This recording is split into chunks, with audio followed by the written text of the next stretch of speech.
नमस्कार मित्रांनो, मी विशाल दंडारे. तुम्हाला माहितीच आहे मी इंस्टाग्रामवर रील टाकत असतो.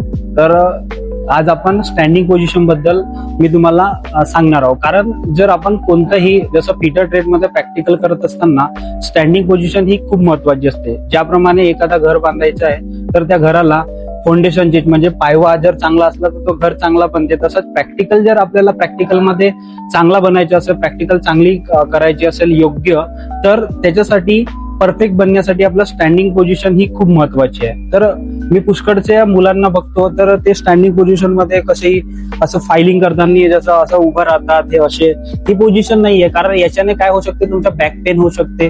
ठीक आहे, तर त्याच्यासाठी काय करायचे, योग्य पद्धत आहे याप्रमाणे आपल्याला व्हाईसवर उभा राहायचं आहे. आणि आपली काय असते तर हाईट जास्त असते, कोणाची कमी असते, तर त्या हाईट नुसार आपल्याला इथून कमरेतून वाकायचं नाहीये, बेंड नाही व्हायचंय. आपल्याला वाकायचं आहे तर आपल्या पायांमध्ये बेंड करायचे आहेत. आणि ही जी पोझिशन आहे ही पोझिशन अशी एकदम टाईट पाहिजे, म्हणजे अशी ताकद असली पाहिजे. कारण आपण फिटरचे विद्यार्थी आहोत आणि या पद्धतीने आपल्याला फक्त जेव्हा आपण फायलिंग करतो तेव्हा आपली कमर हल्ली नाही पाहिजे, फक्त हाताची मुवमेंट आली पाहिजे. ह्या पद्धतीने इथून जर हल्ली तर आपल्याला याच्याने पेन होऊ शकते आणि पुष्कळचा त्रास आपल्याला भविष्यात होऊ शकते.